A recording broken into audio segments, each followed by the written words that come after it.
In the past few weeks, liberals/leftists have basically gone berserk over the situation at the border.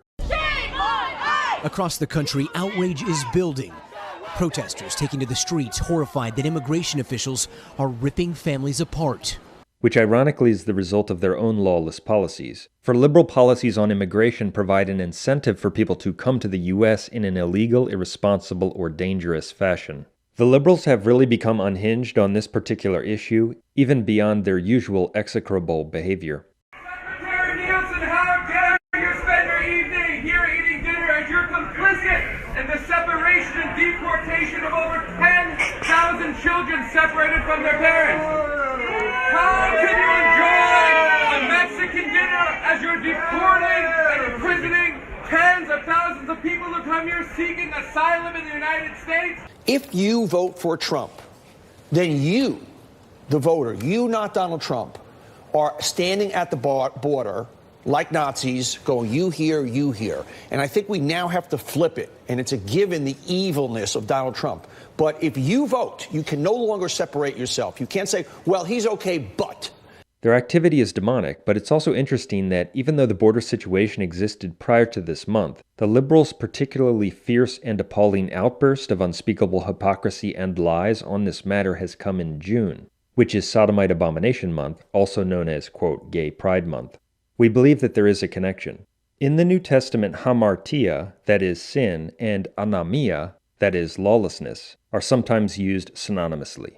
That's because, as 1 John 3:4 says, quote, everyone who practices sin also practices lawlessness. Sin is lawlessness, end quote. With businesses and people all over America openly celebrating sodomite abominations in June, the demons are particularly active and aggressive in the United States at this very time. Sins against nature are being celebrated in a special manner this month.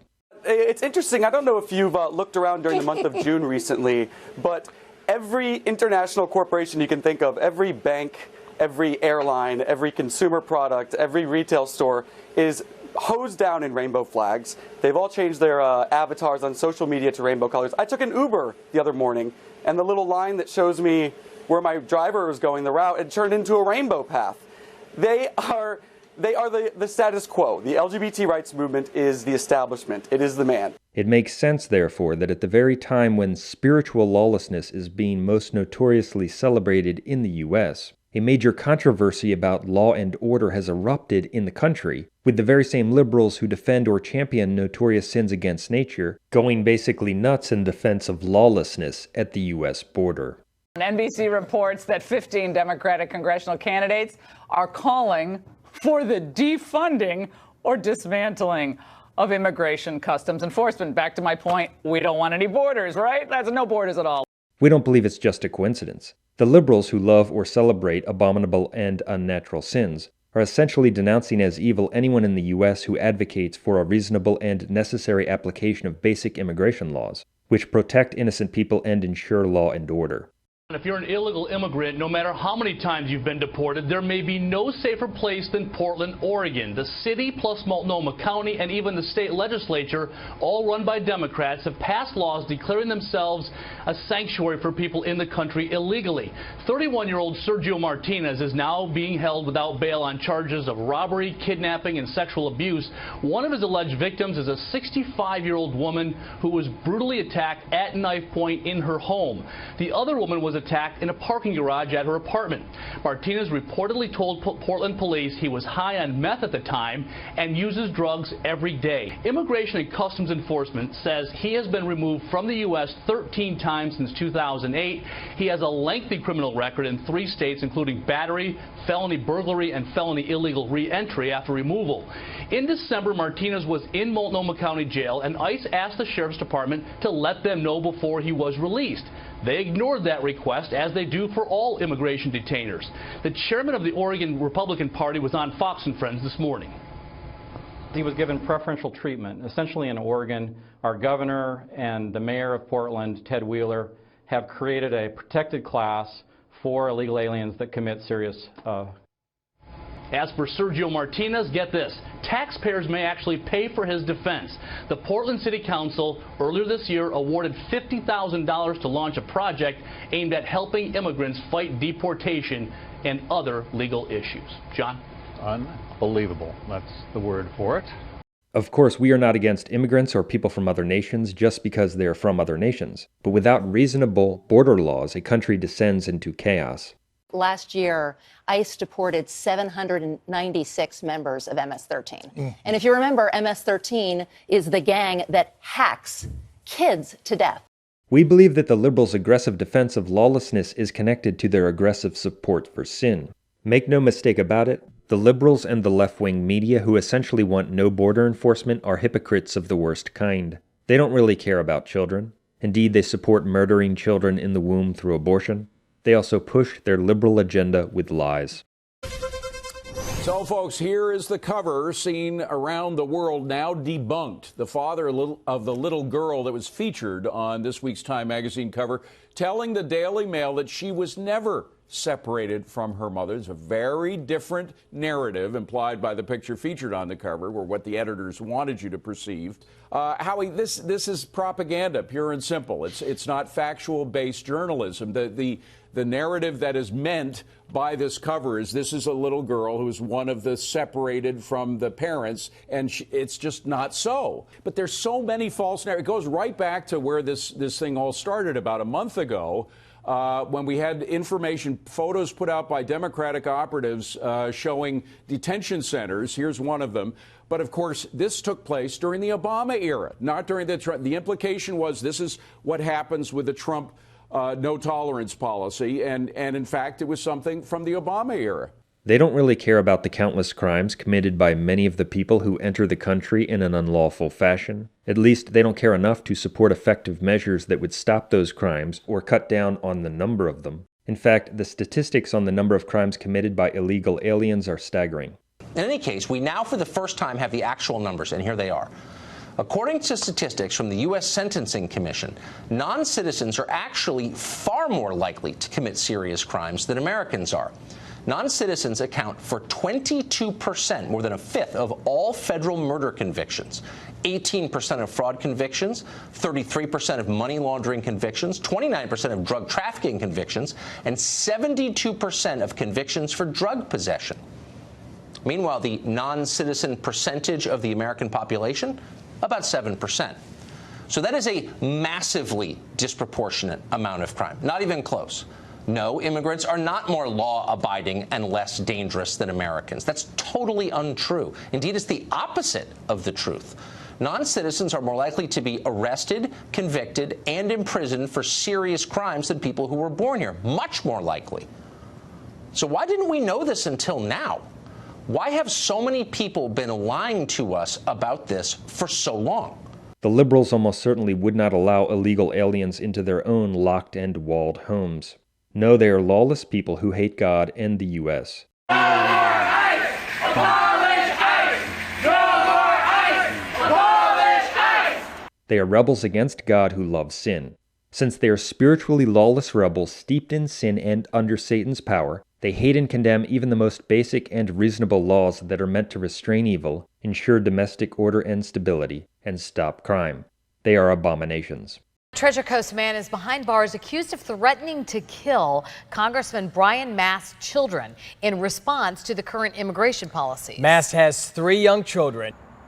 Well, Jay, Lawrence Key is his name. He's now facing federal charges. He's accused of calling Mast's D.C. office and speaking to an intern there and allegedly telling that intern that he would kill Mast's children in response to children being removed from their families at the border.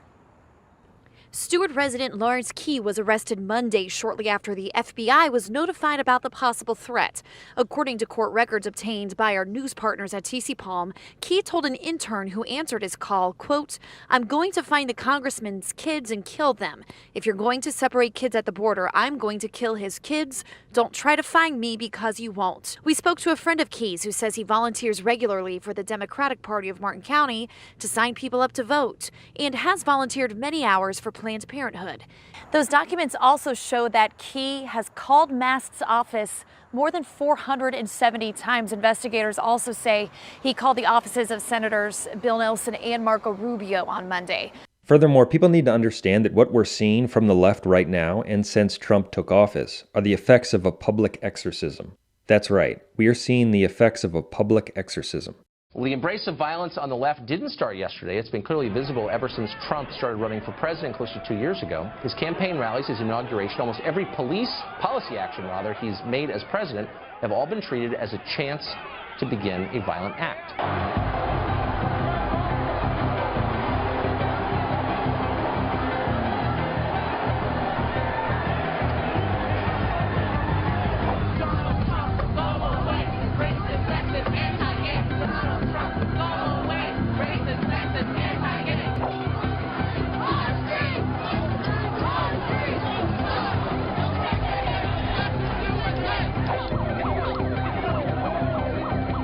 Burning cars and smashed windows, dressed in black, their faces covered, armed with hammers and bricks.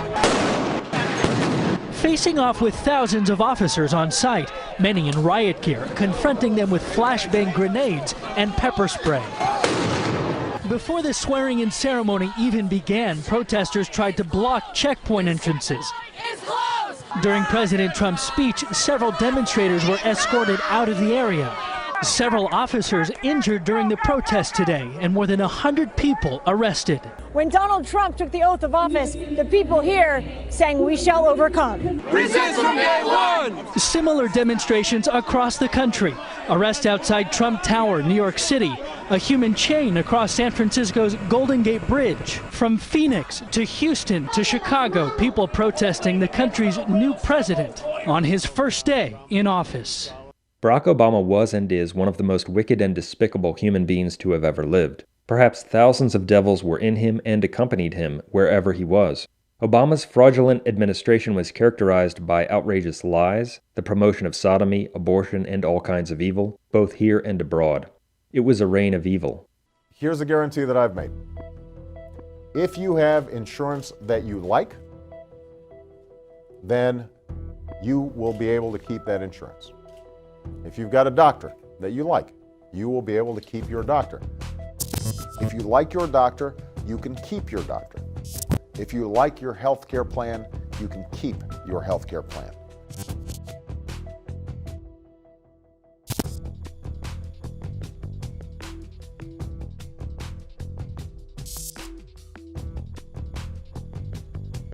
It's a very simple declarative statement that was said over and over again. But now, in fact, for about 15 million Americans who have individual health insurance, that's not true. CBS News confirms more than 2 million Americans have been told they cannot renew their current health insurance policies. If you like your health care plan, you'll be able to keep your health care plan, period. If you like your insurance plan, you will keep it.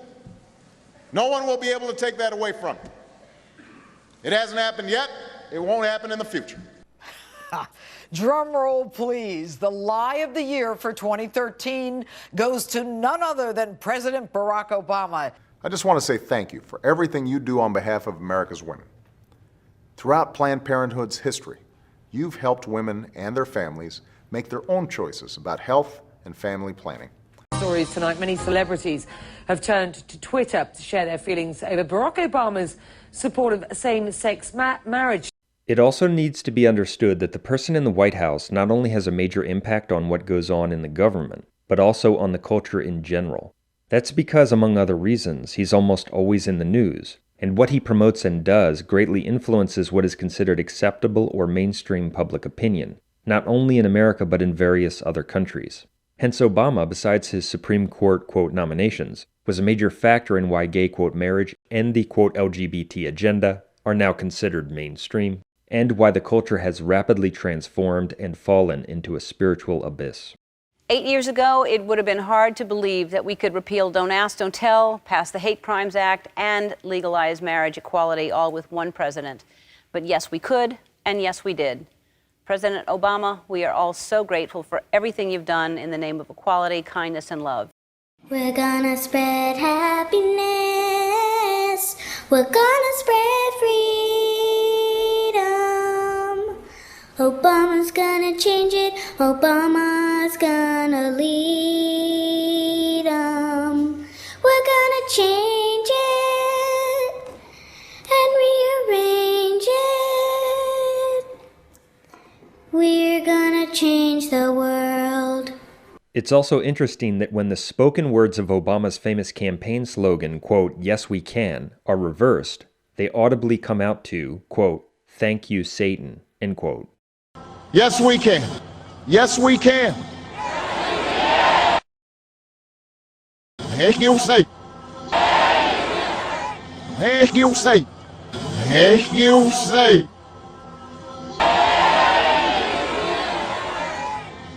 Thank you, Satan. Yes, we can. Yes, we can. Yes, we can. Yes, we can. Thank you, Satan. Thank you, Satan. Thank you, Satan. Thank you, Satan. Which passages of Scripture should guide our public policy? Should we go with Leviticus? Or we could go with Deuteronomy, which suggests stoning your child if he strays from the faith? Or should we just stick to the Sermon on the Mount, a passage that is so radical that it's doubtful that our own Defense Department would survive its application? For the fourth time, a challenge to the Affordable Care Act, or Obamacare, has once again reached the U.S. Supreme Court. 37 plaintiffs, including the Little Sisters of the Poor, have joined together to fight the HHS mandate, which requires most employers to provide a wide array of contraceptives to their employees cost-free, including those critics believe can trigger an abortion. When Obama and his administration of leftist abominations left the White House and were replaced by a much more conservative Trump administration, which, even though it has problems, is more pro-life and much better in many ways, many devils were displaced and removed during the transfer. Now, we are not saying that we agree with everything Trump does, we don't, or that some devils don't remain in the White House, they do. However, many devils, probably multitudes, were displaced from the White House and associated agencies of power with the departure of Obama's administration and the entrance of Trump's more conservative administration. That's why wicked and demonic liberals, or more precisely, the devils in them, reacted to Trump's inauguration like this. Honor to be able to introduce for the first time ever anywhere the 45th President of the United States of America, Donald J. Trump.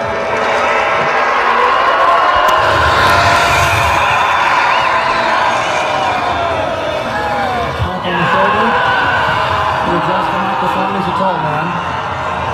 Hands on the lifter.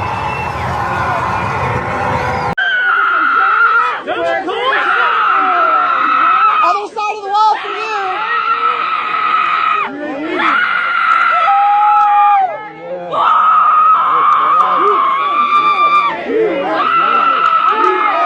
In our view, that was a real example of an outburst from a devil who is furious that many devils have been displaced from the White House and associated agencies with Obama's departure. Overnight, protesters taking their battle cry for transgender rights directly to the White House. Shame on Trump. Protect the trans students. Accusing the Trump administration of delivering a major blow. Trans equality now. In a late-night decision, the White House reversed guidelines issued under President Obama. Public schools no longer required to allow transgender students to use the bathroom of their choice. This is also why many abominable celebrities and various pro-athletes who loved Obama passionately hate Trump. You bum at Stephen Curry 30 already said he ain't going, therefore ain't no invite. Going to White House was a great honor until you showed up. The devils in them are upset that many devils from the Obama administration are no longer in the White House and in associated agencies. In fact, on the one-year anniversary of Trump's election, various liberals gathered together to do this.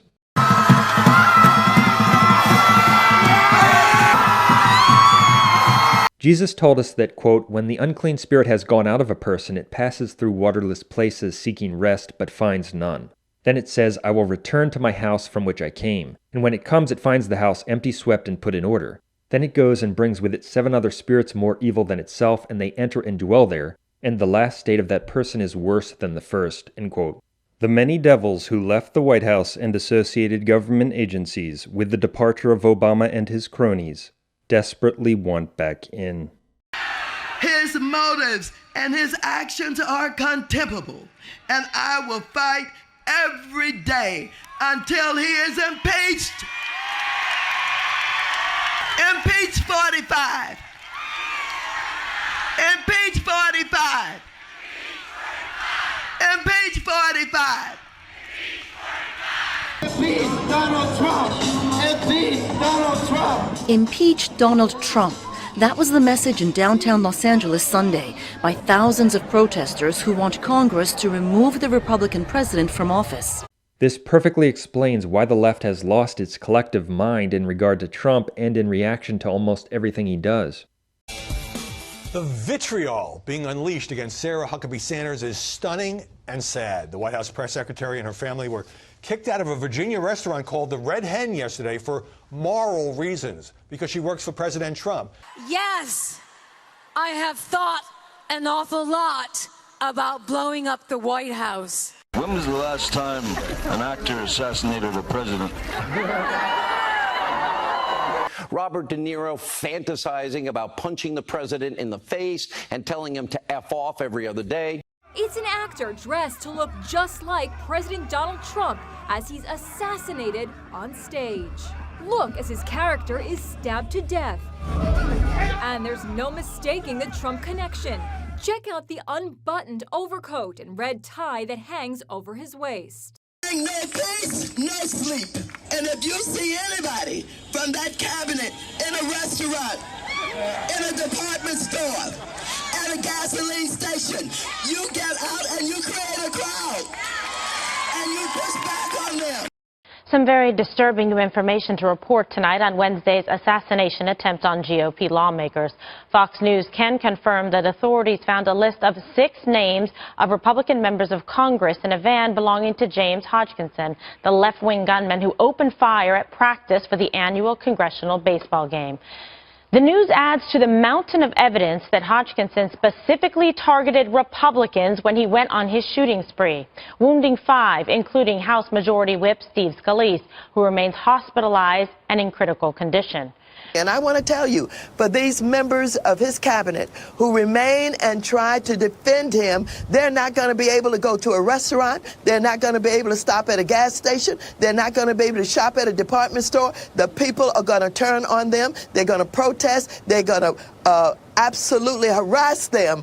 Naturally, those associated with President Trump, they're now being targeted by America's viciously angry left wing all over the country. They're doing it to women and children. Now, listen to what happened to Florida Attorney General. She'll join us in just a few minutes, Pam Bondi, this weekend as she goes to see the Mr. Rogers movie. Take a look. 3 huge guys came up and started probably an inch from my face, screaming at me every word in the book, cursing as loud as they could.